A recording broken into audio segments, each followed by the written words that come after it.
प्रशांत, तुम नीचे हो कि नहीं? कियारा और प्रिया दोनों प्रशांत का नाम लेकर चिल्ला रही थी। मैं प्रशांत को देखने जा रही हूं। विजय, तुम प्यारेलाल चाचा के साथ रहो, प्रिया ने कहा और दुकान की तरफ जाने लगी। मैं भी तुम्हारे साथ चलूंगी, कियारा ने कहा। पागल मत बनो, मुझे पुलिस से ऐसी चीजों की निपटने की ट्रेनिंग मिली है। तुम ये काम नहीं कर पाओगी। तुम छत पर जाओ और मेनका की मदद करो। अगर प्रशांत को उठाना पड़ेगा तो तुम अकेले नहीं कर पाओगी, तुम्हें मेरे सहारे की जरूरत पड़ेगी। अगर प्रशांत बेहोश है तो हम दोनों उसको उठाकर दुकान से बाहर ले जा सकते हैं, कियारा ने प्रिया को समझाते हुए कहा। प्रिया ने भी हां में सर हिलाया और दोनों बिना बहस करती हुई दुकान की आग की लपटों में कूद गई। तभी प्रिया ने अचानक आग में कुछ अजीब सा देखा। उसने कियारा को चिल्लाते हुए कहा, तुरंत नीचे झुको। कियारा ने नीचे झुकते हुए कहा, क्या तुमने भी वही देखा जो मैंने देखा? हां, मुझे किसी की खोपड़ी नजर आई। उस खोपड़ी के मुंह से आग निकल रही थी।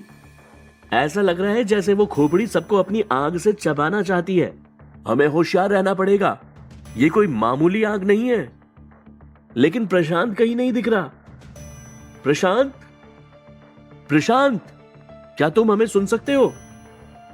कियारा ने चिल्लाते हुए कहा। तभी उन्हें प्रशांत की धीमी आवाज सुनाई दी। प्रशांत खांसते हुए बोल रहा था, तुम लोग अभी तक यहां पर क्यों हो? जल्दी से बाहर भागो।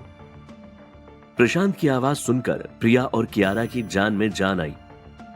प्यारेलाल चाचा आग से काफी जल चुके हैं, उनको बाहर निकालना ज्यादा जरूरी है, प्रिया ने चिल्लाते हुए कहा। प्रशांत अभी तक पूजा वाली अलमारी के पास वाले मेज के नीचे छुपा हुआ बैठा था। रुक जाओ, मैं आ रहा हूं, प्रशांत चिल्लाते हुए मेज से बाहर निकला। फिर प्रशांत ने प्यारेलाल के पैर पकड़कर उसको खींचने की कोशिश की। विजय ने प्यारेलाल को कंधे से उठाया और तीनों लोग प्यारेलाल को उठाते हुए मेज के नीचे आ गए। अब सब लोग मेज के नीचे थे। कियारा ने मेज को देखा और पूछा, इस मेज में ऐसा क्या खास है? इस मेज में नहीं, मेज के ऊपर रखी हुई मूर्ति में खास है। जब से आग लगी है तब से द्वारपाल की मूर्ति की आंखें खुल गई हैं। अभी खुद देखना वो क्या करता है, प्रशांत ने कियारा से कहा। तभी प्रिया की नजर उस आग उगलती खोपड़ी पर पड़ी जो कि उनकी तरफ आ रही थी। प्रिया ने उसके बारे में सबको आगाह किया। आग निकलती हुई वो खोपड़ी मेज के बिल्कुल करीब आ चुकी थी। मेज के नीचे छुपे सब लोग टेंशन में आ गए कि अब वो लोग क्या करेंगे। तभी अचानक एक हीरे की तलवार तेजी से सामने आई और उस खोपड़ी पर एक वार किया। वो खोपड़ी कटकर 2 टुकड़ों में हो गई और 2 नई खोपड़ियां बन गई, लेकिन उनमें से आग निकलनी बंद नहीं हुई। हाँ, ये किस तरह का माया जाल है, प्रिया ने कहा। प्रशांत ने अपने बंधे हुए कलावे की तरफ देखा और प्राणभक्षी से पूछा, क्या तुम हमें बाहर निकाल सकते हो? मैं आग का सामना नहीं कर सकता, मैं आग में भी जल जाऊंगा। मैं सिर्फ पानी से तुम्हारी सहायता कर सकता हूं, प्राणभक्षी ने कहा। मगर यह कलावा जादुई है, इस पर पानी और आग का कोई भी प्रभाव नहीं पड़ता, प्रशांत ने बताया। ठीक है, फिर एक काम करो, मैं 3 फीट तक की जगह बना सकता हूं, तुम इस कलावे को 3 फीट तक खोलो, प्राणभक्षी ने कहा। प्रशांत ने वैसे ही किया। कलावे को 3 फीट तक खोलकर फेंका और देखते ही देखते वहां पर एक संकरा रास्ता बन गया। जल्दी करो, चाचा जी को पकड़ो और इस रास्ते से बाहर लेकर जाओ, प्रशांत ने प्रिया और कियारा को आदेश दिया। और तुम, प्रिया ने पूछा। विजय और मैं पीछे के दरवाजे से बाहर आएंगे। प्रिया और कियारा ने प्यारेलाल को उठाने की कोशिश की। हम चाचा को अकेले नहीं उठा पा रहे हैं, प्रिया ने कहा। विजय, इन दोनों की मदद करो और उनके साथ बाहर जाओ, प्रशांत ने कहा। ठीक है, मैं चाचा को छोड़कर तुम्हें वापस लेने आता हूं, विजय ने कहा। नहीं, ये गलती मत करना, तुम सब लोग बाहर जाओ, मैं पीछे के दरवाजे से निकल रहा हूं, प्रशांत ने कहा। विजय, प्रिया और कियारा प्यारेलाल को उठाकर उस छोटे से रास्ते से जाने लगी। जैसे ही सब लोग दुकान के बाहर गए, वैसे ही प्राणभक्षी कलावे में दोबारा समा गया और प्रशांत की कलाई पर आकर लिपट गया। पता नहीं द्वारपाल की मूर्ति हमें कब तक बचा पाएगी, प्रशांत ने छोटे राक्षस से कहा और मेज से निकलते हुए वो पीछे के दरवाजे पर गया। अरे ये क्या, लगता है द्वारपाल ने सारे दरवाजों को बंद कर दिया है। द्वारपाल का काम वैसे भी दरवाजे की रक्षा करना होता है, प्रशांत ने कहा। प्रशांत अब बुरी तरह से फंस गया था और जो संकरा रास्ता प्राणभक्षी ने बनाया था कलावे की मदद से, वो भी अब गायब हो चुका था। प्रशांत वापस भागकर उस मेज के नीचे आया और उसने देखा कि उस द्वारपाल की मूर्ति ने अपनी आंखों को दोबारा बंद कर लिया था। ओहो, ऐसा नहीं हो सकता। अगर ये अपनी आंखों को बंद कर लेगा और तलवार नहीं चलाएगा तो इस आग की खोपड़ी से हमें कौन बचाएगा, प्रशांत ने कहा। प्रशांत को आग की खोपड़ी साफ दिखाई दे रही थी, जो जोर जोर से हंस रही थी और उसकी हर हंसी के साथ आग की नई तरह की लपटें पैदा हो रही थी। अब क्या करें? लगता है हम दोनों को साथ ही जलकर मरना पड़ेगा। जेब के अंदर का छोटा राक्षस धीरे धीरे रोने जैसी आवाज निकाल रहा था। प्रशांत ने मान लिया कि अब वो खुद को बचा नहीं पाएगा। उसने अपनी आंखें बंद की और अपने अतीत को याद करने लगा। अपने माता पिता का चेहरा मुझे याद भी नहीं है, मुझे क्षमा करना, मैं तुम्हारे कातिल को पकड़ नहीं पाया। फिर प्रशांत को दादाजी का चेहरा दिखा। दादाजी, आपने मेरी बहुत मदद की, कई मौकों पर आपने मेरी जान बचाई। मैंने कई बार आपसे बुरा व्यवहार किया था, उसके लिए मुझे माफ कर देना। ये कहते हुए प्रशांत की आंखों से आंसू बहने लगे। तभी प्रशांत को अचानक अपनी मेमोरी में अनामिका की याददाश्त आने लगी। अरे ये क्या है? ये तो अनामिका की मेमोरीज है जो उसने मुझे मरते समय दी थी। प्रशांत को फिर से अनेक तरह के यंत्र और मंत्र दिखने लगे। अचानक प्रशांत को याद आया, उस कूनी कुएं को कहीं से भी खोला जा सकता है। ये बात मैं कैसे भूल गया? प्रशांत ने अपनी जेब की तरफ देखा और कहा, छोटे शैतान, चलो कुएं को खोलते हैं और उसमें छलांग लगाते हैं। मुझे ये तो नहीं पता कि क्या होगा, मगर इस आग से बचने के लिए कुछ तो करना पड़ेगा। उस छोटे राक्षस ने अपनी छोटी सी आंखों से प्रशांत को देखा और पलक झपकाई। प्रशांत ने पूजा की जगह पर रखा हुआ ऐरावत का खून निकाला और जमीन पर यंत्र को बनाने लगा। देखते ही देखते एक खूनी कुआं खुल गया। प्रशांत ने बिना समय गवाए कुएं में छलांग लगा दी। अरे ये क्या? ये तो कुआं कम और दलदल ज्यादा लगता है। प्रशांत धीरे धीरे उस दलदल के अंदर समाता जा रहा था। कुछ ही देर में प्रशांत उस दलदल में पूरी तरह समा गया और दलदल ने प्रशांत को खींचकर एक नई दुनिया में डाल दिया था। वहां पर पहुंचकर प्रशांत ने अपनी आंखें खोली और आसपास देखा। ये कैसी जगह है?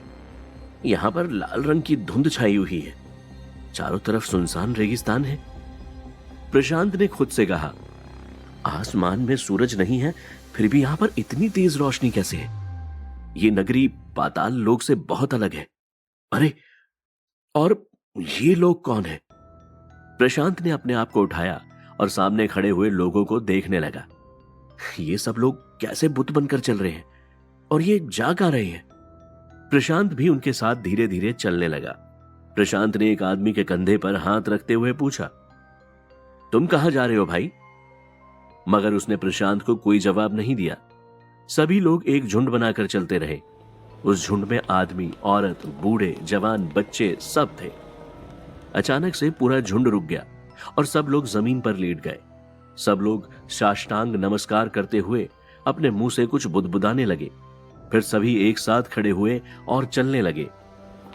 ऐसा लग रहा है जैसे ये लोग किसी की पूजा कर रहे हैं और इस तरह से नतमस्तक होकर कोई प्रार्थना कर रहे हैं। लगता है ये सब जैसे किसी तीर्थ यात्रा पर निकले हैं। प्रशांत ने इधर उधर देखते हुए कहा और उस झुंड के साथ आगे बढ़ने लगा। आगे चलकर प्रशांत को एक और झुंड दिखाई दिया। ऐसा प्रतीत हो रहा है जैसे ये समूह कहीं जा रहा है और ये सब लोग किसी अनजान शक्ति की पूजा कर रहे हैं। तभी उस समूह में प्रशांत को अनामिका दिखाई दी। अरे, ये अनामिका भी यहां पर है। ये यहां पर क्या कर रही है? प्रशांत ने अपने चलने की स्पीड को बढ़ाया और अनामिका के साथ चलने लगा। प्रशांत ने भी उसी दिशा में देखना शुरू कर दिया जहां अनामिका देख रही थी। सामने एक पत्थर का टीला दिख रहा है। लगता है ये सब लोग वहीं जा रहे हैं और जिस तरह से ये चल रहे हैं, लगता है इनकी आत्मा को शांति नहीं मिली है। इसका मतलब ये सच है कि होरी की चढ़ाई हुई बलियां हमेशा अतृप्त रह जाती हैं। उन सब की आत्मा इस लोक में भटक रही है। पता नहीं इनको मुक्ति दिलाने का कोई तरीका है भी कि नहीं, प्रशांत ने सोचा। तब तक प्रशांत भी बाकी लोगों के साथ उस टीले तक पहुंच गया और वहां पर चढ़ने लगा। ये टीला तो बहुत ही ऊंचा है और अब लाल रंग की धुंध धीरे धीरे काली होती जा रही है, प्रशांत ने कहा। उस टीले के ऊपर जाकर उसने काले साए को देखा। काला साया घना और गहरा था, जैसे हजारों होरी उसमें समाये हुए थे। तुम यहां पर क्यों आए हो? काले साए ने प्रशांत को देखते हुए चिल्लाया। तुम मेरे नौकर हो और तुम्हारा अभी यहां आने का समय नहीं हुआ है। अरे तुम तो होरी हो ना? तो क्या ये तुम्हारी नगरी है और क्या ये सब तुम्हारी पूजा कर रहे हैं? इस सब का क्या मतलब है? प्रशांत ने उस काले साए से पूछा। तुम्हें यहां पर नहीं होना चाहिए था। जब तक तुम किसी से प्यार करते रहोगे और जब तक कोई तुमसे प्यार करता रहेगा, तब तक इस जगह पर आना तुम्हारे लिए वर्जित है। क्या तुम चाहते हो कि मैं तुम्हारे साथ वालों को मौत के घाट उतार दूं? होरी ने कहा। नहीं नहीं, ऐसा मत करना। मैं यहां आया हूं क्योंकि दुकान में आग लग चुकी है। ठीक है, मैं तुम्हें एक बार और बचाऊंगा। तुम जल्दी से जल्दी ये जगह छोड़कर चले जाओ और इस कुएं में कूद जाओ। होरी की आवाज पूरे रेगिस्तान में गूंजने लगी। तभी प्रशांत ने अपने सामने एक और कुएं को खुलते हुए देखा और प्रशांत ने उसमें छलांग लगा दी। प्रशांत जैसे ही उसमें पहुंचा, उसे महसूस हुआ कि उस कुएं में पानी नहीं बल्कि खून था। प्रशांत ने कुएं के ऊपर नजर डाली। अरे, यहां से बाहर निकलकर देखना पड़ेगा कि मैं कहां हूं, कहते हुए प्रशांत ने कुएं की दीवार पर चढ़ना शुरू कर दिया। ऊपर आते ही प्रशांत ने अपनी दुकान और घर को देखा जो जलकर राख हो चुके थे। फिर प्रशांत ने पूजा की जगह पर द्वारपाल की मूर्ति को देखा। उसकी आंखें खुली की खुली रह गई। लगता है पूरे घर में इसके सिवाय और कुछ भी नहीं बचा है, कहते हुए प्रशांत ने द्वारपाल की मूर्ति को अपने हाथ में उठा लिया। फिर इस मूर्ति को लेकर प्रशांत घर से बाहर आने लगा। प्रशांत, तुम ठीक हो? कियारा की आवाज प्रशांत के कानों में पड़ी। प्रशांत, तुम्हें देखकर बहुत खुशी हो रही है। प्रिया भी प्रशांत की तरफ दौड़ती हुई आ रही थी। हमें लगा कि तुम आग में जलकर मर गए हो। विजय और चाचा जी कहां हैं? प्रशांत ने पूछा। प्यारेलाल चाचा बहुत बुरी तरह से जल गए थे। मेनका और विजय उनको अस्पताल लेकर गए हैं, प्रिया ने बताया। प्रशांत, फायर ब्रिगेड ने आकर आग को बुझाया था। हम सब ने तुम्हें ढूंढने की बहुत कोशिश की, मगर तुम्हारी लाश तक नहीं मिली। तुम अचानक कहां गायब हो गए थे? कियारा ने पूछा। मैं यहीं था। मुझे अभी भी समझ नहीं आ रहा है कि आग किसने लगाई, प्रशांत ने सोचते हुए कहा। प्रशांत, ये आग अपने आप नहीं लगी थी। किसी ने मिट्टी का तेल डालकर तुम्हारे पूरे घर और दुकान को जलाया है। फॉरेंसिक की टीम कुछ सबूत लेकर गई है। हम ढूंढने की कोशिश करेंगे कि ये किसने किया था, प्रिया ने प्रशांत से कहा। दुकान में एक सीसीटीवी कैमरा था, क्या उससे कुछ पता चला? प्रशांत ने प्रिया से पूछा। नहीं प्रशांत, सब कुछ जलकर खाक हो गया है, कियारा ने प्रशांत के कंधे पर हाथ रखते हुए कहा। प्रिया और कियारा के मासूम चेहरे को देखकर प्रशांत भी दुखी हो गया। फिर अचानक उसके दिमाग में एक आइडिया आया। हां, अगर कैमरे ने फुटेज कैप्चर किया था तो उसको अभी भी देखा जा सकता है, कहते हुए प्रशांत ने अपनी कलाई में बंधे हुए कलावे पर नजर डाली। क्या प्रशांत आग लगाने वाले अपराधी को पकड़ पाएगा? क्या प्रशांत सुनील तक पहुंच पाएगा? जानने के लिए सुनिए इस कहानी का अगला एपिसोड सिर्फ पॉकेट एफएम ऐप पर। चिंता मत करो प्रिया, फुटेज कैप्चर करने के सारे रास्ते बंद नहीं हुए। मेरे फोन में एक खास ऐप है जो सीसीटीवी की तरह काम करती है। उसमें यह सब जरूर रिकॉर्ड हुआ होगा, प्रशांत बोला। यह बात सुनकर प्रिया और कियारा को राहत मिली। प्रिया बोली, अरे वाह, जल्दी से चेक करो प्रशांत। दरअसल प्रशांत को यकीन था कि प्राण भक्षी की मदद से वो दुकान के फुटेज को देख पाएगा। प्रशांत ने अपनी जेब से अपना मोबाइल फोन निकाला और उसमें से अपनी सीसीटीवी वाली ऐप खोलकर उसको चेक करने लगा और बोला, ये देखो, उस फुटेज में काले कपड़े पहने हुए एक आदमी नजर आया और उसने अपने सर पर हैट लगा रखी थी, इसलिए उसका चेहरा नजर नहीं आ रहा था। वो आदमी एक बड़ा सा कैन हाथ में उठाए पूरी दुकान पर कुछ छिड़कता नजर आता है। कियारा बोली, ये क्या छिड़क रहा है कैन से? प्रिया बोली, रिपोर्ट से पता चला है कि ये कैरोसिन है। लेकिन उसका चेहरा तो दिख ही नहीं रहा। मोबाइल बंद करते हुए प्रशांत ने कहा, फुटप्रिंट की रिपोर्ट के हिसाब से भी पाए गए पैरों के निशान जिस कदकाठी के इंसान के रहे होंगे वो सुनील के जैसी कदकाठी वाला ही होने के संकेत देते हैं। लेकिन इस बात को साबित करने के लिए हमारे पास कोई सबूत नहीं है और आगे की जांच हम कर नहीं पाएंगे क्योंकि सुनील की मौत हो चुकी है। प्रिया बोली, अपनी दुकान के सामने वाले चौराहे की दुकानों के सीसीटीवी चेक किए? वहां तो कई कैमरे हैं। प्रशांत ने पूछा। चेक किए हैं प्रशांत, लेकिन कोई आदमी, कोई गाड़ी, कोई मूवमेंट ऐसी नहीं मिली जिस पर शक किया जा सके। और वैसे भी रात होने की वजह से सड़क पर लोग और गाड़ियां कम ही थे। प्रिया बोली। प्रशांत निराश होते हुए बोला, मतलब यह हुआ कि वो आदमी आया था और उसने अपने आप को सारे सीसीटीवी कैमरों से बखूबी बचा लिया। विजय बोला, हो सकता है वो पिछले दरवाजे से अंदर आया हो, पर सबसे बड़ी बात तो यह है कि वो अंदर इतना कैरोसिन कैसे लाया? प्रशांत, तुम्हें पता है कि फायर ब्रिगेड की रिपोर्ट के हिसाब से अपनी दुकान में कम से कम 200 लीटर कैरोसिन तेल छिड़का गया। इतना सारा कैरोसिन वो लाया कैसे? मौत के कुएं से जुड़े लोगों के लिए कुछ भी मुश्किल नहीं है। इस सुनील के पास भी मदद के लिए मौत का कुआं है।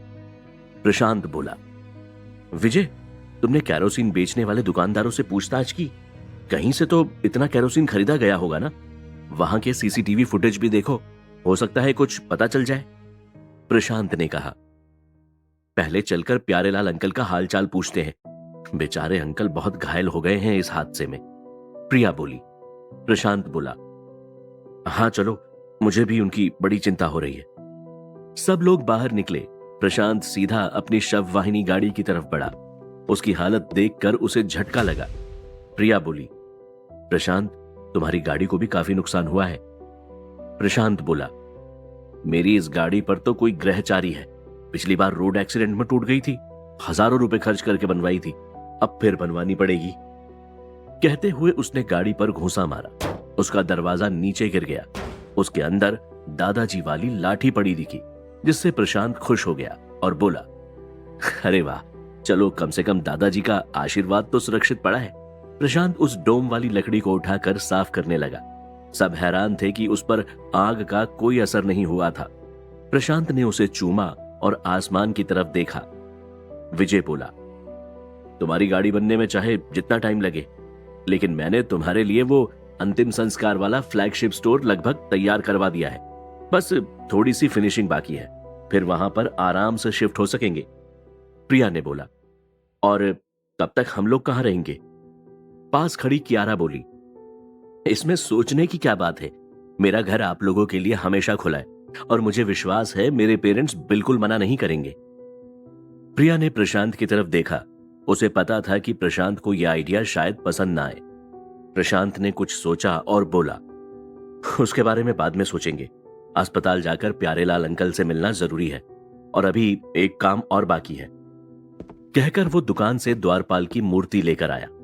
प्रशांत ने द्वारपाल की मूर्ति और दादाजी वाली लाठी अपने पड़ोस की दुकान में रखी और जल्दी से टैक्सी में बैठकर सब लोग अस्पताल पहुंचे, जहां पर प्यारेलाल बर्न्स वार्ड के बेड पर लेटे हुए थे।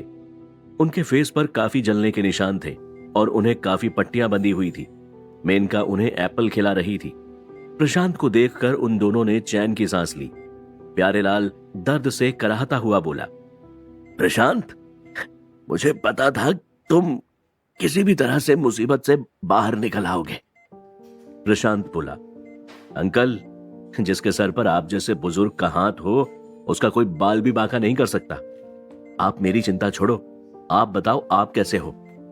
डॉक्टर ने क्या कहा मेनका? मेनका बोली, डॉक्टर ने कहा कुछ ज्यादा सीरियस बात नहीं है, लेकिन हाँ, चेहरे पर जलने के निशान जरूर रह जाएंगे। वो थोड़ी चिंता की बात है। विजय बोला, हाँ चिंता की बात तो है, प्यारेलाल अंकल का पूरा फैन सर्कल टूट जाएगा। अब पड़ोस की भाभी पर भी लाइन नहीं मार पाओगे अंकल। प्यारेलाल बोला, अरे कुछ तो शर्म करो, मेरी बेटी सामने बैठी है। अरे हाँ, सॉरी, आपने कहा था ना कि ये बात मेनका के सामने नहीं बोलनी है। विजय ने मजाकिया अंदाज में बोला। प्यारेलाल ने चिढ़कर हाथ में लिया एप्पल विजय को फेंक कर मारा।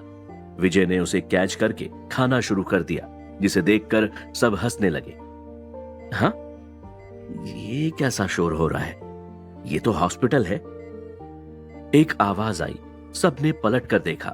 तभी एक नर्स और एक वार्ड बॉय एक स्ट्रेचर को धकेलते हुए वहां पर आए। स्ट्रेचर पर एक 17-18 साल का लड़का लेटा हुआ था, जो बेहोश था, और उसके पीछे एक गेरुए कपड़े पहने हुए सन्यासी अंदर आए। उसकी उम्र करीब 40 साल होगी और उसके चेहरे पर एक अजीब सी चमक थी। उसने अंदर आते ही प्रशांत और उसके साथियों को देखा और चौंक उठा, और वैसा ही रिएक्शन प्रशांत और उसके साथियों का भी था। विजय हैरानी से बोला, घाट के मंदिर वाले पुजारी बाबा, आप यहां?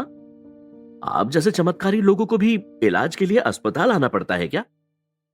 पुजारी बाबा मुस्कुराकर बोले, मैं मेरे बेटे के लिए यहां पर आया हूं। आज उसका किडनी का ऑपरेशन होने वाला है। आपका बेटा? पुजारी बाबा, आपका बेटा है, फिर भी आपने गृहस्थी त्याग कर सन्यास ले लिया? विजय ने पूछा। जब मैं सन्यासी बना तब मुझे पता नहीं था कि मेरा कोई बेटा भी है, घाट वाले पुजारी बाबा ने कहा। सबके चेहरे पर आश्चर्य और अविश्वास का भाव था। विजय बोला, आपका बेटा भी था और आपको पता भी नहीं था? ये क्या मजाक कर रहे हो आप पुजारी बाबा? मजाक तो कुदरत ने मेरे साथ किया। दरअसल मैं बचपन से ही तंत्र मंत्र धर्म और साधना में विश्वास करता था और मुझे गृहस्थ जीवन में कोई रुचि नहीं थी। लेकिन मेरे घर वाले इसके खिलाफ थे। वो जबरदस्ती मेरी शादी करवाना चाहते थे, एक ऐसी लड़की के साथ जो मुझे पसंद करती थी, लेकिन मैं उसे पसंद नहीं करता था, पुजारी बाबा ने कहा। विजय जल्दी से 2 कुर्सी लेकर आया। बैठो बैठो पुजारी बाबा, बैठ कर सुनाओ। आपकी कहानी तो इंटरेस्टिंग लग रही है। फिर शादी कैसे हुई? विजय की इस हरकत को देखकर सब लोग उसे घूरने लगे, लेकिन विजय पर इसका कोई असर नहीं हुआ। वो कुर्सी पर बैठ गया और उसके बाद पुजारी बाबा भी। पुजारी बाबा मुस्कुरा कर बोले, शादी नहीं हुई। सब लोगों ने फिर से चौंक कर बाबा को देखा। शादी नहीं हुई? फिर भी बड़े एडवांस है बाबा आप, विजय ने मजे लेते हुए कहा। एडवांस नहीं, मजबूर था। धोखा दिया इसकी माँ ने मुझे। मुझसे शादी करने की जिद में उसने मेरे जूस में नशे की दवा मिला दी और नशे में वो सब हो गया जो नहीं होना चाहिए था, बाबा बोले। अरे आपकी कहानी में तो सब कुछ उल्टा हो रहा था। वैसे अक्सर लड़के ऐसा करते हैं, विजय बोला। सबने उसे फिर से घूर कर देखा।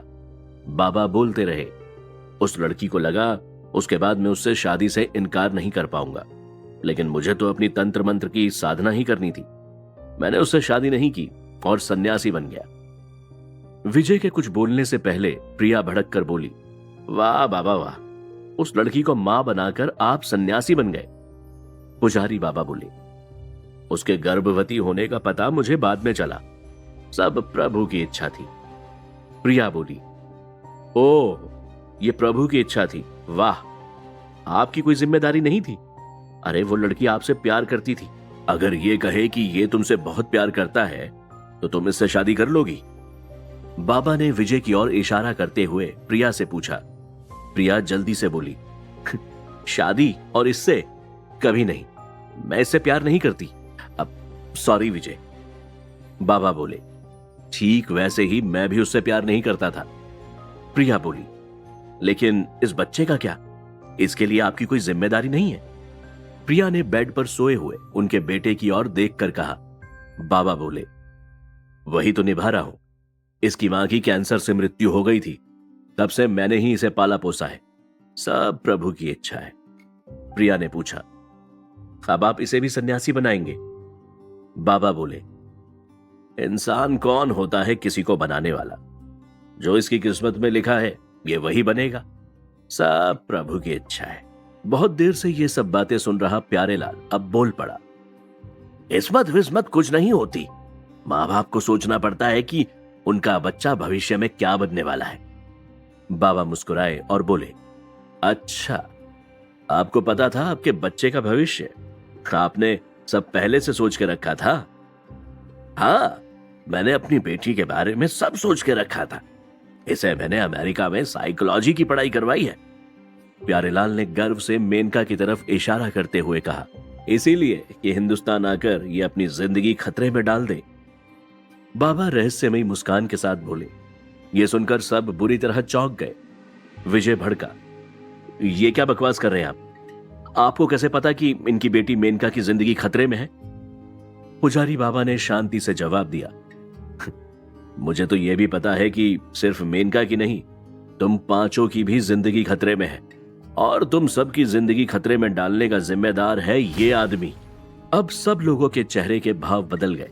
सबने बाबा को गुस्से में देखा। विजय कुर्सी से उठ खड़ा हुआ। बहुत हो गया पुजारी बाबा, हम आपकी इज्जत कर रहे हैं, इसका मतलब ये नहीं कि आप कुछ भी बोलेंगे। यह हमारी जान से भी प्यारा दोस्त है। प्रशांत को देखकर बोला, और इसकी वजह से ही तुम लोगों की जान जाएगी। बाबा ने मुस्कुरा कर बोला। अब प्रिया से बर्दाश्त नहीं हुआ। प्लीज पुजारी बाबा, अब आप जाइए और अपने बेटे का ध्यान रखिए, हम अपना ध्यान रख लेंगे। पुजारी बाबा मुस्कुरा कर बोले, सब प्रभु की इच्छा है। ये कहकर वो खड़े होकर जाने लगा। तभी इतनी देर से खामोश बैठा प्रशांत बोला, रुक जाइए बाबा, क्योंकि आपने मुझे मेरे दोस्तों की जान के लिए खतरा बताया है, तो ये मेरी जिम्मेदारी है कि मैं ये समझूं कि क्यों और कैसे। प्रिया बोली, प्रशांत, तुम भी बेकार की बातों पर। प्रशांत ने उसे बीच में ही रोका। प्रिया, इन्हें बोलने दो। बताइए बाबा, आप क्या कहना चाहते हैं, समझाइए। बाबा मुस्कुरा कर बोले, तुम जिम्मेदार दोस्त भी हो और समझदार इंसान भी। तुम्हारा यह समझना बहुत जरूरी है कि तुम्हारे अंदर बहुत सारी मृत्यु ऊर्जा है, और तुम्हारी तकदीर इतनी खराब है कि तुम हर समय मौत के खतरे से लड़ते रहते हो, वो भी अपनों की वजह से, जिनके तुम बहुत करीब हो। और क्योंकि वो तुम्हारे करीब है, इसलिए उनकी जिंदगी भी खतरे में पड़ जाती है। प्रिया को इन बातों पर गुस्सा आ रहा था, इसीलिए उसने मुंह बनाया। प्रिया की तरफ देखकर बाबा बोले, और सबसे ज्यादा खतरा तो तुम्हें है, क्योंकि तुम इसके सबसे ज्यादा करीब हो, और तुम्हारी तकदीर भी कोई खास बुलंद नहीं है। प्रिया से यह बर्दाश्त नहीं हुआ। वो हाथ जोड़कर मजाक उड़ाने के अंदाज में बोली, तो इस तकदीर को कैसे बदलूं बाबा? कैसे बचाऊं अपने आप को खतरे से? आपके साथ पुजारी बन जाऊं? बाबा बोले, लड़कियां पुजारी नहीं बन सकती, और तुम्हें तो वैसे भी मुझ पर भरोसा नहीं है, तो तुम्हें तो मैं वैसे भी नहीं बचाऊंगा। विजय बेचैन होकर बोला, और मुझे क्यों नहीं बचा सकते आप? क्योंकि इस लड़की के बाद सबसे ज्यादा मृत्यु ऊर्जा तुम्हारे अंदर है। प्रिया की तरफ इशारा करके बाबा बोले, इसलिए तुम्हें बचाना भी मुश्किल है। तुम सब लोगों में से मैं सिर्फ एक इंसान को बचा सकता हूं, और वो है ये। कहकर बाबा ने उस इंसान की तरफ इशारा किया। सबने अपनी नजर उस और घुमाई। किसकी जिंदगी बचाने की बात कर रहे थे घाट वाले पुजारी बाबा? कौन है वो खुशनसीब जिसकी जिंदगी बचा सकते हैं पुजारी बाबा? जानने के लिए सुनिए इस कहानी का अगला एपिसोड सिर्फ पॉक्सली दिखती है। भगवान दिखते हैं तुम्हें, लेकिन वो होते हैं ना। बाबा की इस दलील का प्रिया के पास कोई जवाब नहीं था, लेकिन प्रशांत का ध्यान अभी भी मृत्यु ऊर्जा के विषय पर अटका था। प्रशांत ने कहा, चलिए मानता हूं कि मृत्यु ऊर्जा होती है, लेकिन इससे होता क्या है? बाबा बोले, हमारे शरीर में बहुत तरह की ऊर्जाएं पैदा होती हैं और निकलती हैं, और वो अपने आसपास की चीजों को और माहौल को प्रभावित करती है। जिसके अंदर जिस तरह की ऊर्जा ज्यादा होती है, वो अपने माहौल में उन चीजों को आकर्षित करता है। तुम्हारे अंदर मृत्यु ऊर्जा ज्यादा है, इसलिए तुम मृत्यु संबंधित चीजों को अधिक आकर्षित करते हो। हमेशा खतरों से घिरे रहते हो, मृत्यु से लड़ते रहते हो, और उसका प्रभाव तुम्हारे साथ रहने वाले लोगों पर भी पड़ता है। यह सुनकर प्रशांत गहरी सोच में डूब गया और बोला, हाँ, आपकी बात सही है। मेरी वजह से कई बार मेरे दोस्तों को भी मौत के खतरे का सामना करना पड़ा है और भविष्य में भी करना पड़ेगा। सिर्फ इन्हीं को नहीं, उन सभी लोगों को जो तुम्हारे संपर्क में आएंगे, तुम्हारे नजदीक रहेंगे। बाबा बोले, लेकिन मैं तो ऐसा नहीं चाहता बाबा। आप मुझे यह बताइए कि ये मृत्यु ऊर्जा मुझ में ही क्यों है और इसे कम करने के लिए मुझे क्या करना चाहिए? बाबा मुस्कुराकर बोले, जो काम तुम कर रहे हो वो बहुत बड़ा और समाज के हित में है। इसका उद्देश्य बहुत बड़ा है। इसमें या तो तुम पूरी तरह से खत्म हो जाओगे या फिर तुम सबको बचाकर दुनिया का भला करो। तुम्हें प्रभु ने इस काम के लिए चुना है।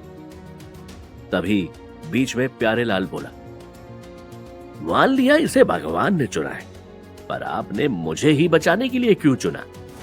बाबा बोले, आपको चुनने का कारण यह है कि आपके पास तंत्र मंत्र का और आध्यात्म का जो ज्ञान और विद्या है, वो अगर मेरे ज्ञान और विद्या से मिल जाए तो हम लोग दुनिया के लिए बहुत कुछ कर सकते हैं। आपको मैं अपना शिष्य बनाना चाहता हूं। यह सुनकर प्यारेलाल सोच में डूब गया। बाबा ने उससे कहा कि उसे जल्दी नहीं है, वो आराम से सोचकर उसे अपना निर्णय बता सकता है। तभी अचानक कियारा ने बच्चों जैसी उत्सुकता के साथ कहा, बाबा, मेरे बारे में कुछ बताइए ना। बाबा मुस्कुराकर बोले, तुम्हारा भविष्य बहुत उज्जवल है।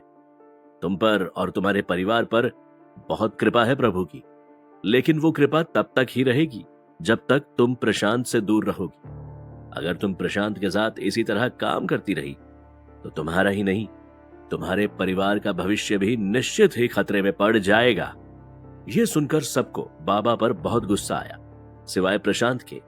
वो मन में सोच रहा था, वाकई मेरे साथ जुड़ने के बाद कियारा की और उसके परिवार की जिंदगी हमेशा खतरे में रही है। अब मैं खुद कियारा से दूर हो जाऊंगा।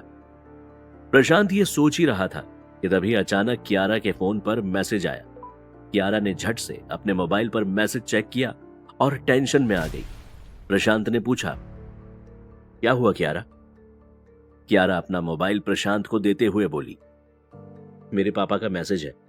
कल देर रात कोई हमारा घर जलाने के इरादे से घुसा था। हमारे गार्ड्स ने उसे टाइम पर देख लिया, इसीलिए वो आग नहीं लगा पाया। गार्ड्स ने उसे पकड़ने की कोशिश की, लेकिन वो भाग गया। अब पापा चाहते हैं कि आप लोग वापस हमारे घर पर रहकर मेरे भाई और हमारी फैमिली की हिफाजत करें। पुजारी बाबा मुस्कुराते हुए कियारा को देखकर बोले, मैंने कहा था ना तुम्हें, तब प्रभु की इच्छा है।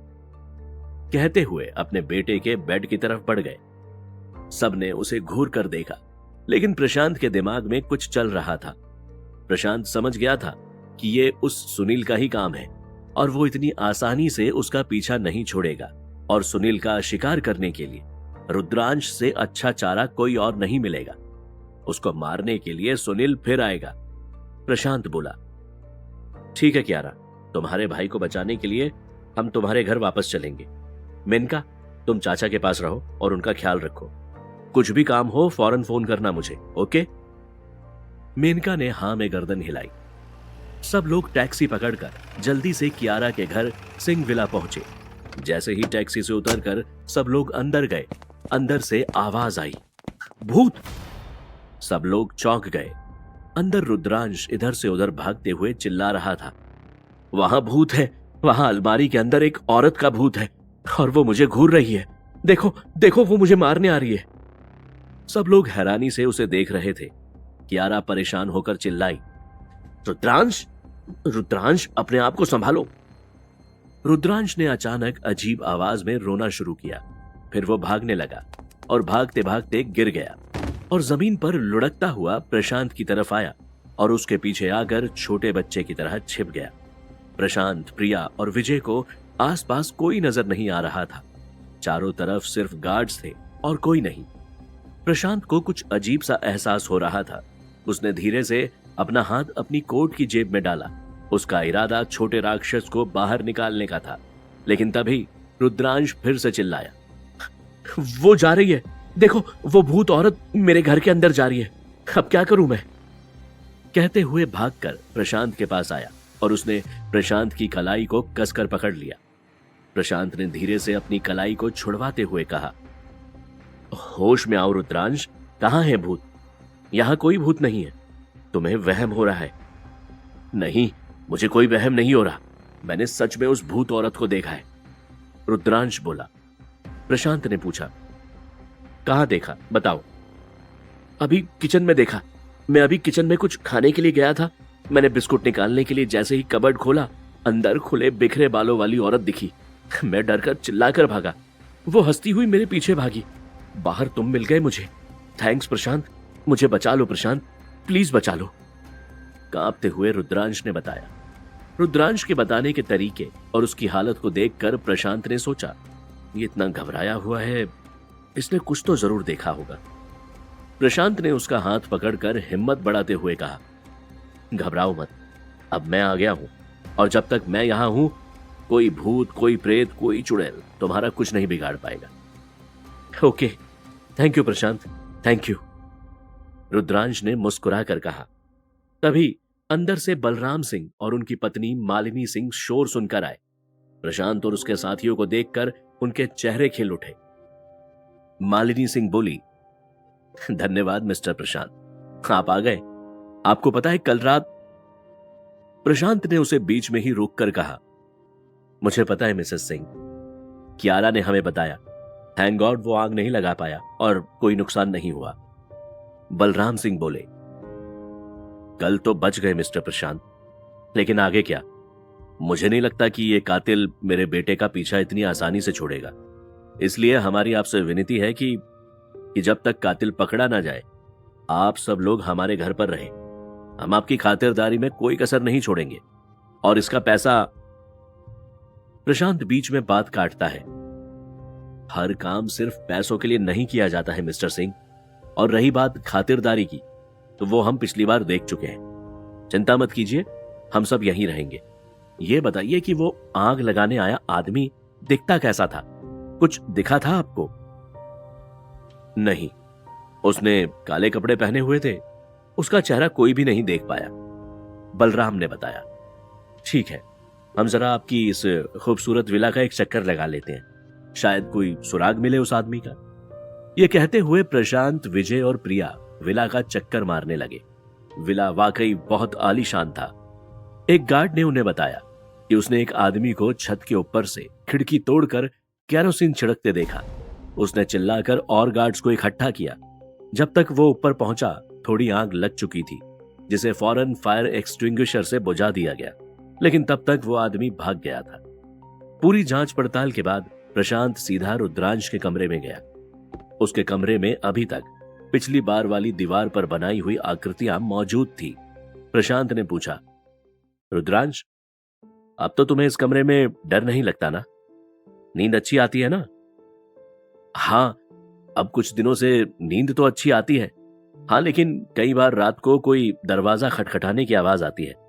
जब दरवाजा खोलता हूं तो कोई नहीं होता। कभी सीढ़ियों से किसी के आने की आहट, तो कभी मुझे पुकारने की आवाज आती है, लेकिन मैं वो अनसुना करके सो जाता हूं।